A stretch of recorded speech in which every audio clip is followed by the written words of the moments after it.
नमस्कार, मी मालन. वाढलेलं पोट कमी, आज मी विषय घेऊन आलेले की वाढलेलं पोट कमी कसं करायचं. तर पहा, खूप सोपी आसनं आजच्या व्हिडिओमध्ये आपण पाहणार आहोत. तेव्हा बघा, जेवण आपण कुठलेही व्यायाम आपण कधीही करू शकतो. फक्त 3 तास जेवण केलेलं असावं अगोदर, तर आपण व्यायाम करू शकतो. तर पहा, पोटाची चरबी कमी करण्यासाठी सोपी आसनं दाखवते मी.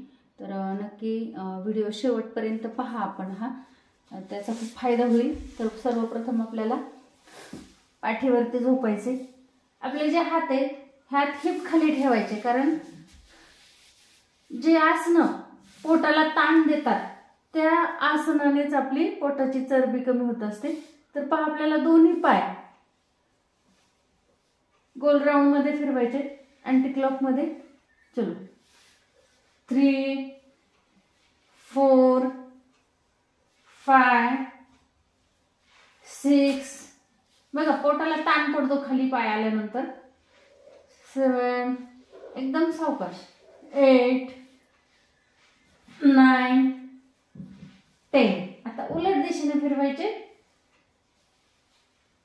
10 9 8 7 6 5 4. अगदी सावकाश करायचे. 3 2 1.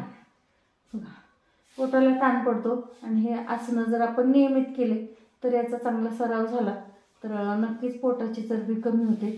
तर पहा, आपल्याला आता सायकलिंग करायची. सायकलिंग करत असताना तुम्ही 1 2 3 4 5 6 7 8 9 10. आता आपल्याला उलट दिशेने करायची सायकलिंग सुद्धा. उलट दिशेने करायची.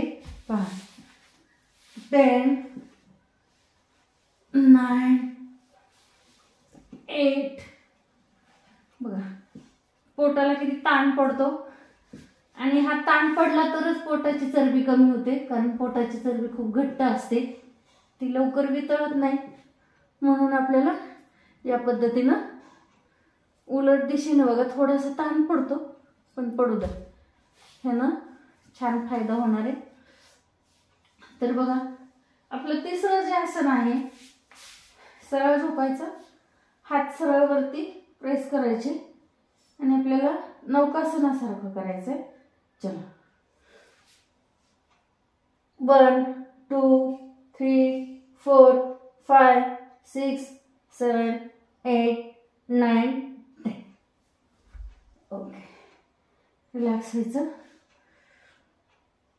तर पहा, हे आसन करत असताना अगदी स्लो करायचं. नौकासनामध्ये सुद्धा बघा, पोटाला छान ताण पडतो आणि ताण पडला तरच पोटाची चरबी वितळणार आहे.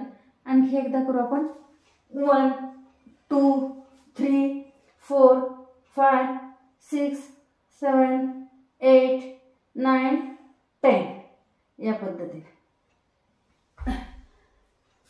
चला, आता पुढचं आसन मी जे दाखवणार आहे ते पण खूप सोपं आहे आणि त्याचे सुद्धा खूप छान बेनिफिट आहेत. 1 2 3 4 5 6 7 8 9 10. ओके, या पद्धतीनं आपण जर ह्या एवढ्याच आसनांचा जर नियमित सराव केला तर एका महिन्यामध्ये तुमच्या पोटाची चरबी वितळलेली तुम्हाला दिसेल आणि वजन सुद्धा कमी होण्यासाठी यानं मदत होणार आहे। तर या पद्धतीने आपण आसनं वेगवेगळ्या व्हिडिओमध्ये वेगवेगळी आसनं पाहणार आहोत। तेव्हा भेटूया नवीन व्हिडिओमध्ये। सो थँक्यू सो मच आणि शेवटपर्यंत हा व्हिडिओ पाहायचा आहे।